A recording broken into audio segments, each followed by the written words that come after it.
As ECOWAS appoints a new leader, the region faces a pivotal moment. Jihadist violence is escalating across the Sahel, while behind the scenes, Russia quietly extends its reach, without a single shot fired. Could West Africa be undergoing a silent conquest disguised as diplomacy?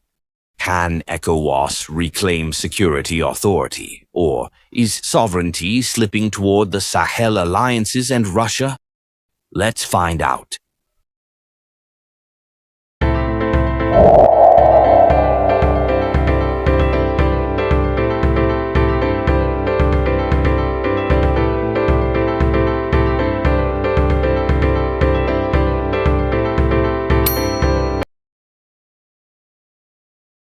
Sierra Leone President Julius Maada has been appointed the new chairman of ECOWAS at a time when the West African bloc faces growing instability and division.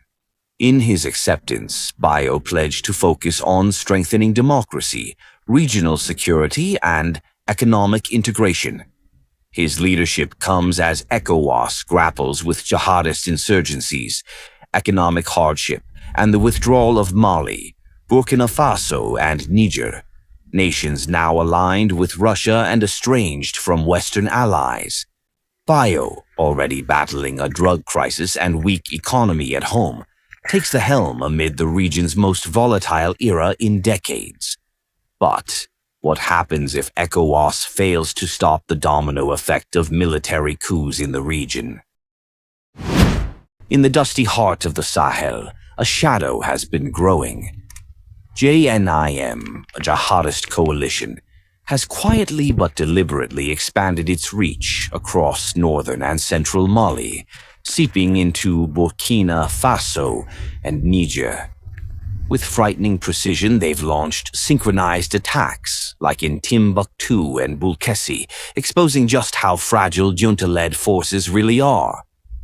But this isn't just about guns and territory.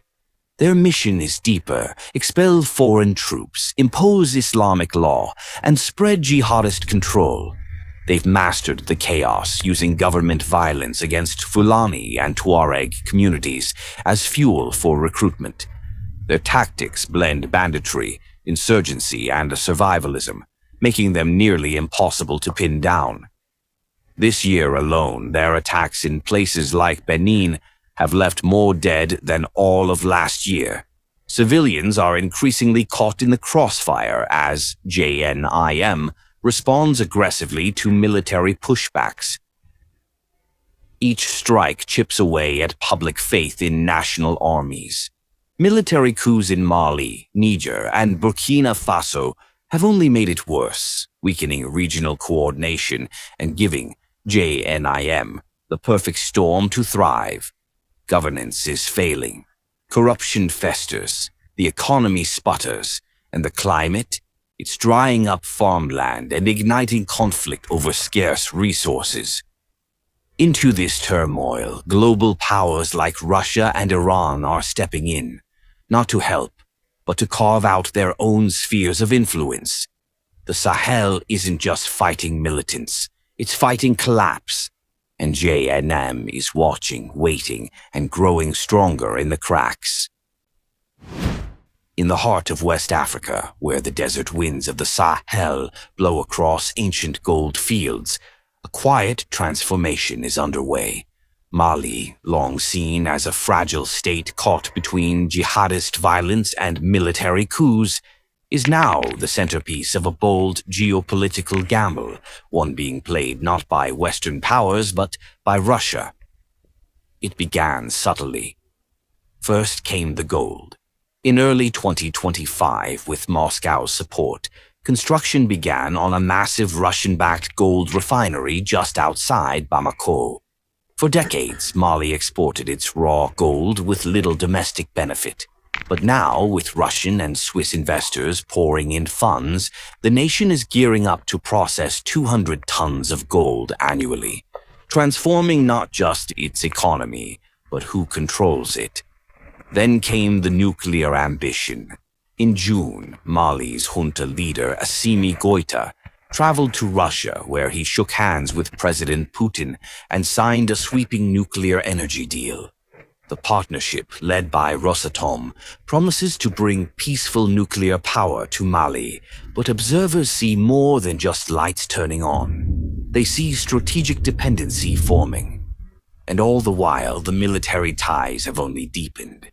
Though Wagner mercenaries have faded into the background, Russia's Africa Corps has taken their place, offering weapons, training, and intelligence support. In the wake of Mali's rejection of France and the US, Russian forces have become the government's preferred security partner. But this isn't just about Mali. It's part of a larger Russian strategy. Alongside Burkina Faso and Niger, Mali now belongs to the breakaway alliance of Sahel states, a group distancing itself from the West and drawing closer to Moscow. While the West worries, Russia builds gold refineries, nuclear partnerships, and a military presence that shows no signs of retreating. Is West Africa heading toward a new Cold War-style standoff between Russia and the West? So, while the world's eyes are fixed on other conflicts, Russia is redrawing influence maps in Africa. One gold bar, one nuclear handshake, and one armed convoy at a time. So, can Bio's leadership reverse the tide of jihadist violence sweeping across the Sahel? How does the synthetic drug crisis in Sierra Leone tie into Bio's new regional responsibilities? So, what do you think? What happens if ECOWAS fails to stop the domino effect of military coups in the region?